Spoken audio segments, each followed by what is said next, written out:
قهوه خوشمزه‌ایه. نوش جونتون مادر جان. پروین جان، میخواستم یک سوالی ازت بکنم. بگو عزیزم. میخواستم ببینم تو از کدوم قسمت اندام مادر شوهرت خوشت میاد؟ والا چی بگم؟ از چهرم یا از اندامم؟ مادر جون، من از همه چیز شما خوشم میاد، ولی بیشتر از همه از اعتماد به نفست. قربون عروس خوشگلم.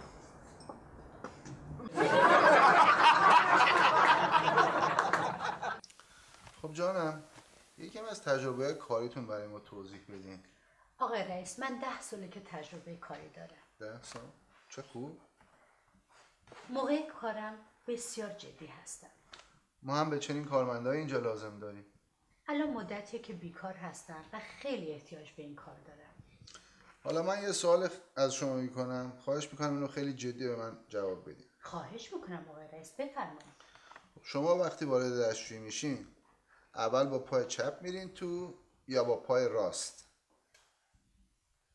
آقای رئیس، شما منو استخدام کنین، با سر وارد میشم.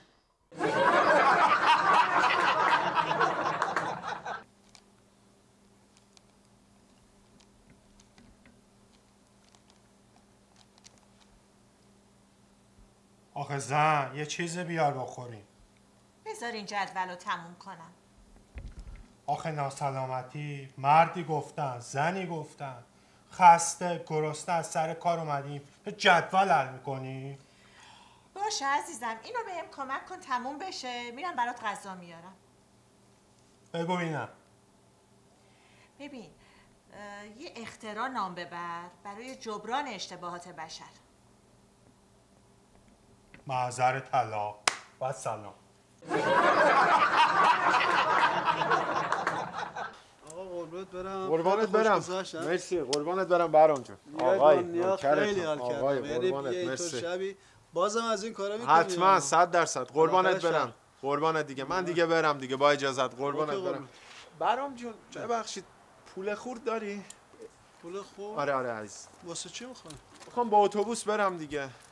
والا پول خورد نیستش ولی اسکناس هستش. قربونت برم برام جون، بده من با تاکسی میرم. آره بده من با تاکسی میرم، دست در نکنه. آخه مادر، بابا تو که نمیفهمی، کشته این زن ما. این ببین جونمو به لبم رسونده. آخه بابا نمیتونم دیگه، بسه. یه خورده یواشتر حرف بزن، ممکنه بشنوه. بشنوه چیکار کنم؟ ببین منم با پدرت حرفم شده، میخوام چند روزی بیام اینجا پیش شما بمونم. چیه باز داری پشت سرم غیبت میکنی؟ این منم که نمیخوام با تو زندگی کنم، خسته شدم. دخترم بیا بشین، عصبانی نشو. این خانومو نگاه کن حالا. ببین بفرما. ما شبا خانمون نمیبره، این تازه نمیخواد با ما زندگی هم بکنه.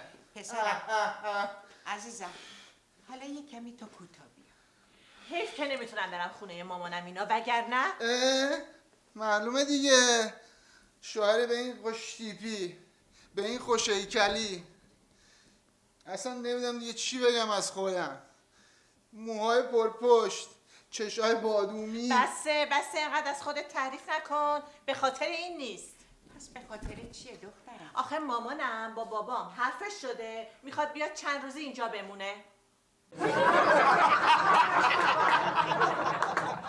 آره زنگ زدم گفتم الان داریم میایم، راه میافتیم. چقدر خوش میگذره. ولی آره خیلی وقت. کیفمو ندیدی؟ جیبای شلوار تو دیدی؟ آره دیدم اونجا رو. جیبای کت تو چطور؟ آره بابا.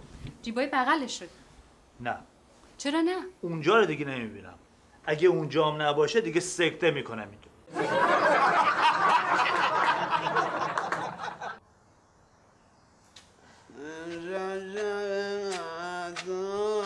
حسنی جون سلام دادن، خوبی؟ تو چطوری بابا؟ من نیستیم بابا، میگذره. باریکلا. مثل اینکه توپی تو هم. با اجازتون میگم حسنی جونم. تو از شیر پلنگ میترسی؟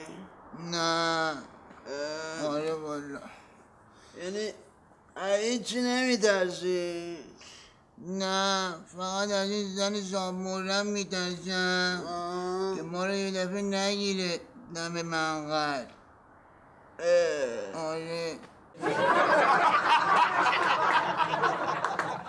تو منو بیشتر دوست داری یا همسایه؟ وای من هر وقت این وقت میام تو خونه از اون دور نگاه میکنی یه دونه تو جیبه رو با بابا من دکتر حسام. والا چی میگم؟